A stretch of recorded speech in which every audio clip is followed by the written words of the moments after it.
Notre feuilleton, notre série du jour, cette semaine intitulée Sur un air de Provence, c'est un peu logique. Et c'est Nathalie Simon qui s'y colle aujourd'hui avec la rencontre de la botanique et de la mythologie. Oui, et surtout cette Provence qui peut donner envie de changer de vie. Et c'est exactement ce qui est arrivé à Philippe. Il s'est installé à Saint-Rémy-de-Provence, passionné de botanique. Et c'est vrai que ça a littéralement bouleversé sa vie. Il a créé une sorte de jardin extraordinaire dans un domaine agricole qui était à l'abandon. Il l'a appelé le jardin d'Alcinos en hommage à l'un des 3 jardins d'Homère, de l'œuvre d'Homère. Et ce jardin, c'est aussi l'histoire de Philippe. Alors, heureux qui, comme Philippe, a fait un long voyage.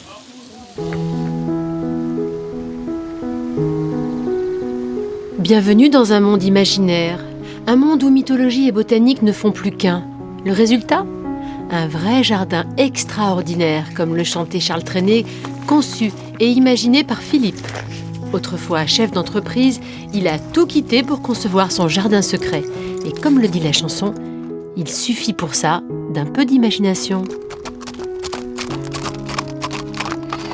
C'est sur la première route construite par les Romains en Gaule que Philippe a conçu son domaine, du nom d'Alcinos, en hommage à Ulysse et à son Odyssée à travers la Méditerranée. Le jardin offre un voyage entre rêve et méditation. Mais avant d'y avoir accès, il faut mettre de côté ses préoccupations. J'ai voulu symboliser le point de départ de la visite du jardin par un ensemble de nœuds. Avant de rentrer dans le jardin, comme Ulysse à l'île de Phéacie, on se dénude. On se dénude de ces nœuds, donc on va les laisser là, on les laisse ici et on verra si on peut en faire quelque chose. Quelques pas plus tard, un surprenant dragon semble vérifier que tout passant a bien respecté les premières consignes.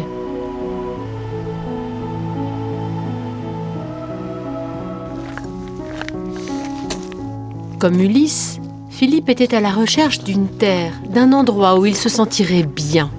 Et c'est ici, au cœur du parc régional des Alpilles, qu'il semble l'avoir trouvé. Je crois que ce qui est important, c'est de se dire que on a le droit de changer de vie, on a le droit de... on peut très bien avoir été chef d'entreprise pendant 30 ans et un jour, pour plein de raisons qui sont personnelles, se dire on a le droit, on a le choix. Alors soit on ne fait pas ce choix, et soit on reste là à dire j'aurais pu, et oui, j'ai franchi le Rubicon, j'ai traversé, voilà, j'ai osé le faire. Les voisins, ils m'ont bien accueilli. Ils m'ont dit que j'étais un fada, mais que j'étais un fada sympathique. Donc, comme j'étais un fada sympathique, ils me souhaitaient la bienvenue dans le pays. D'ici peu de temps, le jardin de Philippe redeviendra, comme chaque année, un véritable paradis de parfums et de couleurs. Les premières roses recouvriront ainsi le parterre dédié à la déesse de l'amour Ishtar. Au total, 4000 rosiers sont ainsi méthodiquement dispersés dans le jardin. Et lorsqu'on a une imagination débordante comme Philippe, il y a forcément toujours de quoi s'occuper. Un jardin, c'est 365 jours de travail. Il n'a pas de retraite, il n'a pas de samedi, dimanche. C'est comme les animaux. Les animaux, ils ne sont pas... Si moi je leur dis, mes chéris, samedi, dimanche, je pars en week-end, je ne vous donne pas à manger, ils ne vont pas être très contents. Et ça sent bon. Ah ma chérie. Ouais. Et à observer Philippe au milieu de ses bêtes, prendre son temps semble être sa mélodie du bonheur. Et quoi de plus simple dans une région où le soleil ne tarde jamais à pointer le bout de son nez ? Déjeuner au soleil face à la piscine devient alors un luxe de tous les jours. C'est le moment où on se retrouve ensemble et chacun dans la journée a travaillé de son côté et on se retrouve autour de la table et la table c'est important. Oui. Mais c'est surtout voilà, que ça devienne une joie, un plaisir et qu'on prenne le temps. Et que ce soit Philippe ou sa femme au fourneau, aller faire ses courses ne prend pas beaucoup de temps. Grâce à leurs oliviers et leurs potagers, il n'y a plus qu'à se servir. Et une nouvelle fois, comme Ulysse, Philippe trouve son bonheur à admirer cette terre fertile. Par rapport à ma philosophie de vie, moi je veux me nourrir qu'avec les produits de mon potager. Donc y aurait une certaine incohérence et je serais mal dans mes bottes, on va dire, si j'allais acheter les produits dans une grande surface. Je suis content d'aller faire pousser mes salades, je suis content d'aller faire pousser mes légumes et je suis content d'aller manger une framboise quand c'est la saison des framboises. Parce qu'elle n'a pas le même parfum. Voilà. Une framboise de la maison, c'est pas une framboise de grande surface.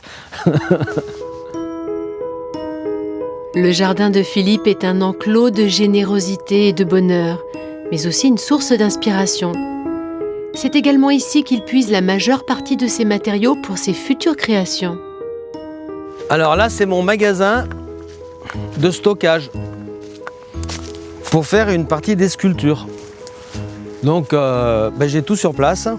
La ficelle, tu as vu d'où elle venait, hein, c'est de mon fourrage. Et là, c'est tout simplement... Oula, elle est dure. Voilà, les cannes. Donc, je coupe des cannes de Provence qui bordent les fossés. Donc, c'est de la matière gratuite. Il suffit de sélectionner la canne qui nous plaît, qui est suffisamment souple. Marcel Proust écrivait que le seul véritable voyage, le seul bain de jouvence, ce ne serait pas d'aller vers de nouveaux paysages, mais d'avoir d'autres yeux. C'est le cas dans le jardin de Philippe, où à travers les allées et les sculptures, chacun peut ainsi laisser place à son imagination et créer sa propre histoire. Heureux qui, comme Ulysse, fera alors un beau voyage. C'est vrai que c'est bien de regarder les choses avec des yeux un petit peu neufs et de les voir différemment. C'est joli, cette citation de Proust. C'est une très jolie citation qu'on peut appliquer à tous les instants de la vie. Ouais. Je vous propose qu'on retourne dans le jardin de Philippe et qu'on voit ces rosiers qui étaient pas encore complètement fleuris au moment du tournage. Moi, je suis assez fascinée par les roses parce qu'il y en a de toutes les couleurs, de toutes les tailles, de toutes les façons, j'allais dire, parce qu'il y a les arbustes, il y a celles, toutes les formes, il y a celles qui poussent sur les murs, d'autres qui poussent en buisson. C'est un entretien assez considérable, les roses. Ça a l'air comme ça beau et facile à faire pousser. Que nenni. Il faut vraiment avoir un coup de main pour arriver et surtout la main verte, de l'entretien, et notamment les protéger de tous les insectes, toutes les nuisances qui peuvent s'attaquer à nos plantes et puis même si on n'a pas de roses dans nos jardins en ce moment, c'est le moment où tous les insectes attaquent. Alors je vous propose des petits insecticides de tatanate. Bio. Tatanate ? Ben oui, tatanate. Des insecticides qui ne sont pas chimiques parce que les insecticides chimiques, ils mettent en danger la biodiversité. Par exemple, ils peuvent tuer les coccinelles qui sont très importantes pour la biodiversité. Les abeilles, etc. Et les abeilles, quand elles meurent, tout le monde meurt. Donc c'est pas bien. Donc deux petites recettes rigolotes. Vas-y. Ça faisait longtemps. Alors, il n'y a pas de cobaye là. Attends, une petite je suis pas cobaye au raisin comme la semaine dernière où j'en sais. Non, tu vas pas être cobaye parce que regarde, c'est une petite macération à base de nicotine. Donc on l'a fait en faisant macérer dans un vieux bas, ou pas vieux d'ailleurs si vous voulez, de la nicotine dans 10 litres d'eau pendant une dizaine de jours. Ensuite, ça permet de le filtrer. C'est une infusion finalement de nicotine. Alors jusque-là, c'est pas très beau. On la mélange à du savon, à de l'eau et ensuite, soit on le pulvérise sur les plantes, soit on le met au pied des plantes et ça va protéger des pucerons, des chenilles, des puces de terre. Et c'est complètement bio, je trouve ça. Mais tu fais infuser des mégots ou quoi ? Pardon ? Tu fais infuser des mégots de cigarettes ? Oui, de la nicotine. Ouais, c'est ça, tu peux prendre des mégots.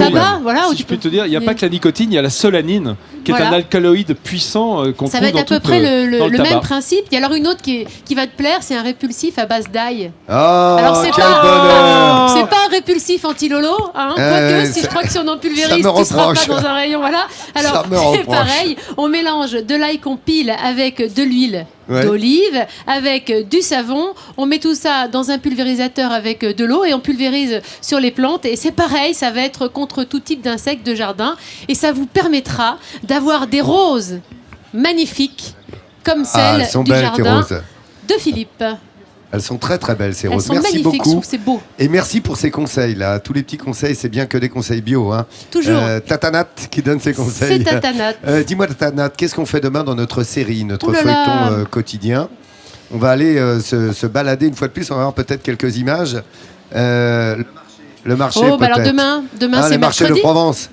Demain, c'est le jour du marché de Provence, car tous les mercredis, il y a marché de Provence et nous sommes allés nous balader du côté du marché avec tous ces petits produits qui sentent bon, on le dit depuis le début de la semaine, mais c'est ça, la garrigue, etc. Mais on va découvrir, nous, les coulisses du marché et on va voir qu'il y a de l'ambiance sur le marché, mais pas forcément celle qu'on croit. Oh, c'est toujours agréable, franchement. C'est agréable, mais on va voir nous avant.